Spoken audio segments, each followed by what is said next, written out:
obrigado, Sr. Presidente, Srs. Deputados, Srs. Membros do Governo.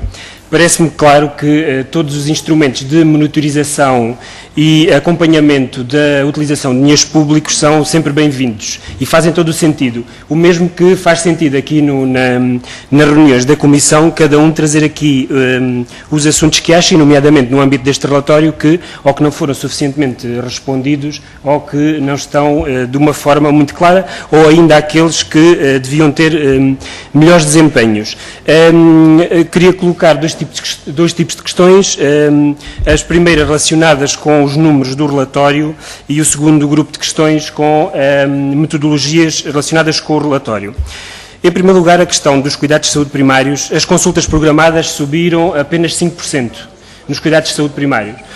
E as consultas de saúde infantil subiram 0%. E digo apenas porque, apesar de ser uma subida, isto num contexto em que desconhecemos em Portugal o número total de pessoas que não têm médico de família. Por isso é que esta subida efetivamente não é relevante. Relativamente àquilo que são as unidades de saúde familiares, tinha uma questão que é, o relatório diz que há 243 unidades de saúde familiar que abrangem potencialmente 3.051.604.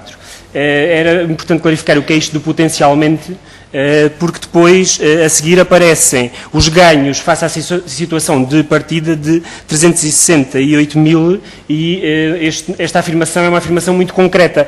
Parece-me esquisito uma afirmação muito concreta em relação àquilo que seria potencial.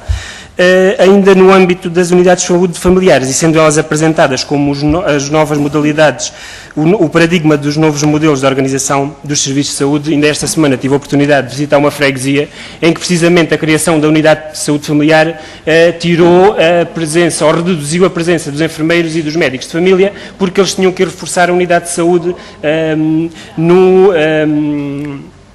na sede de conselho. E por isso aquela população em concreto, de uma freguesia, ficou prejudicada com a criação da unidade de saúde familiar. E isto tudo, neste contexto todo, o relatório não nos diz em concreto quantos portugueses continuam sem médico de família. E isso é, quanto a mim, extremamente relevante.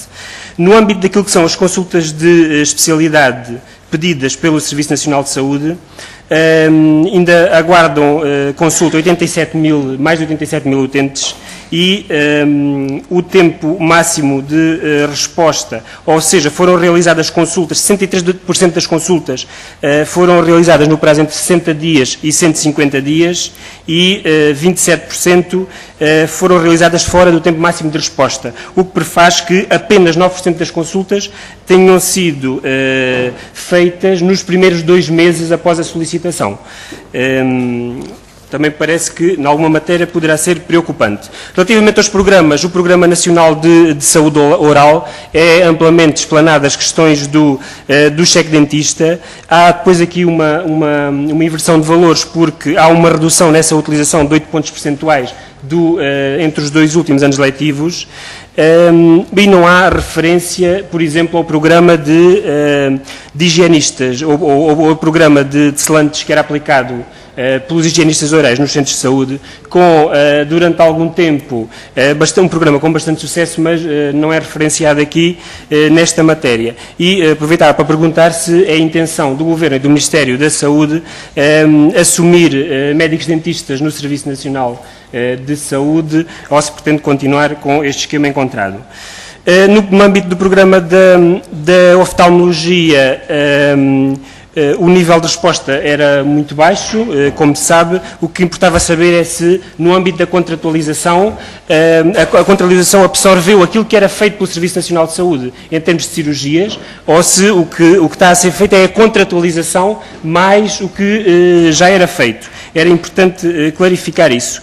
O programa de apoio à fertilidade, este é curioso porque, claramente, o que é descrito no relatório é que a melhoria de acesso dos casais portugueses com problemas de infertilidade foi assumido como objetivo do Ministério da Saúde. Infelizmente, esta semana tivemos notícias precisamente do contrário relativamente a esta matéria. O relatório já tem alguns meses e isto provocou aqui, não sei se é um embaraço, mas pelo menos algum desfazamento. Os cuidados continuados, em que ponto é que, e não é clarificado, em que ponto é que está a rede pública de cuidados cuidados continuados. O relatório não clarifica isso e, como não clarifica outra questão, que é, refere os que ingressam, mas não refere aqueles que estão à espera.